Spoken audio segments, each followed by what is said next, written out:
எந்த கட்சிக்காரங்களும் ஆட்சி மாற்றம் ஏற்படுவது நிச்சயம்னு சொன்னால் தான் அவங்க கட்சிக்காரங்களை தக்க வச்சுக்க முடியும். ஆனால் ஆட்சி மாற்றம் எல்லாம் ஏற்படாது, காட்சி மாற்றமும் ஏற்படாது. எங்களுடைய மாண்புமிகு தமிழ்நாடு முதலமைச்சர் அவர்கள் 2026 கோட்டையிலே கொடியை ஆகஸ்ட் மாதம் கொடியும் ஏற்றுவார், முதலமைச்சராக பொறுப்பும் ஏற்றுவார். தொடர்ந்து தமிழக முதல்வர் வந்து நம்ம அவர் பேசுறது வந்து நம்ம மாநில சுயாட்சிக்கு வேணுங்கிற மாதிரி பேசுறாரு. ஆனால் வந்து அவங்க எதிர்த்தரப்பில் வந்து நம்ம வந்து குற்றச்சாட்டு வைக்கும்போது முதல்வர் வந்து பயத்தோட பேசுறாரு அப்படிங்கிற மாதிரி தொடர்ந்து எடப்பாடி பழனிசாமி பிஜேபி தரப்புன்னு சொல்றாங்க. அதாவது பாரதிய ஜனதா கட்சிகளுடைய அடிமைகள் சொல்வதை பற்றியெல்லாம் நாங்கள் கவலைப்படுவது கிடையாது. எங்களுடைய முதலமைச்சர் மாநில சுயாட்சி முன்னெடுத்து செல்ல வேண்டும், மாநிலத்துக்கு அதிக அதிகாரங்கள் வேண்டும். ஒன்றிய அரசு எங்கள் மீது எந்த கருத்தையும் திணிக்கக்கூடாது. அதாவது அரசியலமைப்பு சட்டத்தில் கன்கரண்ட் லிஸ்ட்டில் இருக்கக்கூடிய கல்வி போன்ற சுகாதாரம் போன்றவையெல்லாம் பொதுப்பட்டியலில் இருக்கின்றன. அதில் எங்களை கலந்தாலோசித்து முடிவெடுக்க வேண்டும் என்று ஒரு கோரிக்கை வைப்பதில் என்ன தவறு இருக்கிறது? ஒன்றிய அரசினுடைய பட்டியலே நாங்கள் குறிக்கிடவில்லை. ஆனால் பொதுப்பட்டியல் என்பது எங்களுக்கும் அவர்களுக்கும் பொதுவான ஒன்று. எனவே பொதுப்பட்டியலில் இருக்கக்கூடிய விஷயங்களை பற்றி ஒரு முடிவெடுக்கின்ற பொழுது ஒன்றிய அரசு மாநில அரசுகளை கலந்து முடிவெடுக்க வேண்டும். எனவே தான் மாநில சுயாட்சி என்பது இதற்காக அவசியமாக தேவைப்படும். நாடாளுமன்றத்தில் நிறைவேற்றிய சட்டங்களில் வந்து நீதிமன்றம் தலையீடு குறித்து துணை குடியரசுத் தலைவர் வந்து விமர்சனம் பண்ணியிருந்திருக்காரு.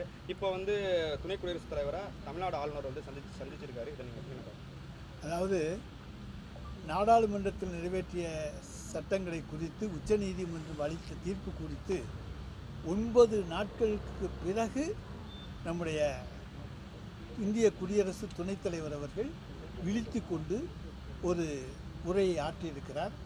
அதனுடைய உள்நோக்கத்தை நீங்கள் புரிந்து கொள்ள வேண்டும். என்றைக்கு அவர் அந்த கருத்தை சொன்னார் என்று சொன்னால், இந்திய உச்ச நீதிமன்றம் வக்ஃப் திருத்த சட்ட மசோதாவுக்கு இடைக்கால தடை விதித்தது. இடைக்கால தடை விதித்த பிறகு உச்ச நீதிமன்றத்தை எச்சரிக்கின்ற வண்ணம் அல்லது பயமுறுத்துகின்ற வண்ணம் என்று கூட எடுத்துக்கொள்ளலாம். அந்த கருத்துக்கள் துணை குடியரசுத் தலைவரை கொண்டு அவர்களை இயக்குகிற பாரதிய ஜனதா கட்சியாலே சொல்லப்பட்டிருக்கிறது தவிர இது ஒன்றுமல்ல. இது உச்ச நீதிமன்றத்தினுடைய சுதந்திரத்துக்கு கொடுக்கப்பட்டிருக்கிற எச்சரிக்கை மணி. உச்ச நீதிமன்றம் சுயமாக செயல்படக்கூடாது, நாங்கள் சொல்வதை கேட்க வேண்டும் என்பதைப் போல அவர்களை வற்புறுத்துவதற்காக சொல்லப்பட்டிருப்பது. 9 நாளைக்கு முன்னாலேயே அரசியல் சாசன சட்டம் 142 பயன்படுத்தி உச்ச நீதிமன்றம் ஒரு தீர்ப்பை தந்திருக்கிறது. பேரறிவாளன் வழக்கிலேயும் 142 பயன்படுத்தித்தான் உச்ச நீதிமன்றம் தீர்ப்பு தந்தது.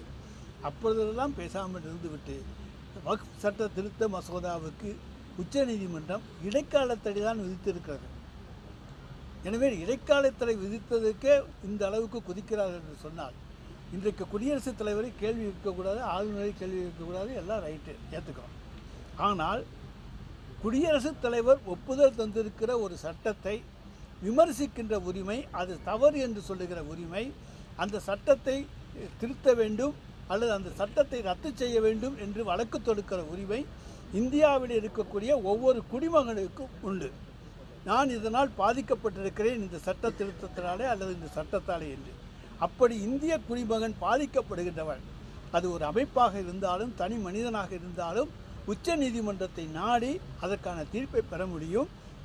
எனவே குடியரசுத் தலைவர் ஒரு மசோதாவுக்கு ஒப்புதல் தந்து அது சட்டமாகிவிட்டது என்று சொன்னால் அதை யாரும் கேள்வி கேட்கக்கூடாது என்று சொன்னால் இது ஜனநாயக நாடு அல்ல.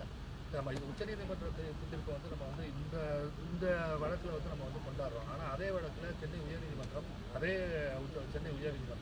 மற்றொரு வழக்கில் அமைச்சர் மீதான வழக்கில் ஒரு கடுமையான விமர்சனத்தை வந்து கடந்த 2 தினங்களுக்கு வந்து முன்வைச்சாங்க. அதை வந்து நம்ம வந்து தமிழக அரசோ தமிழகோ யாருமே அதை வந்து ஏற்றுக்கலையே, அவர் மீது வந்து நடவடிக்கை எடுக்காமல் இருக்காங்க. அதை பற்றி தான் எங்கள் கட்சி பார்த்துக்கொள்ளும். நீட் தேர்வு குறித்து ஏற்கனவே வந்து நீட் தேர்வு வந்து தூய்மைக்கு வந்து போய் சொல்லி ஆட்சிக்கு வந்திருக்கு. நீட் தேர்வு கொடுத்தவங்க எல்லாமே முழுமையாக அதை ரத்து செய்ய முடியாதுன்னு அதிமுக சொல்கிறாங்க. இப்போ நாங்கள் நீட் தேர்வுக்கு வந்து ஒரிஜினல் சூட்டும் போட்டிருக்கோம். ஜூலை 23 ஒரிஜினல் சூட்டும் போட்டிருக்கோம். அதில் இன்றைக்கு அந்த நீட்டு தேவையில்லை என்பதை உச்ச நீதிமன்றத்தில் வழக்காடுகிற உரிமை எங்களுக்கு உண்டு. இன்றைக்கு இந்திய அரசு ஏற்றியிருக்கிற, அதாவது கொண்டு வந்திருக்கிற அந்த நுழைவுத் தேர்வு என்பது தமிழக மாணவர்களை பாதிக்கிறது, அதற்கு விதிவிலக்கு தாருங்கள் என்று கேட்டு வழக்கு நிலுவையில் இருக்கின்ற பொழுது ஏன் இப்படிப்பட்ட தவறான பிரச்சாரத்தை செய்கிறார்கள் என்பதுதான் ஆச்சரியமான ஒன்று. அது தமிழ்நாட்டில் தான் தவறான பிரச்சாரம் செய்கிறார்கள்.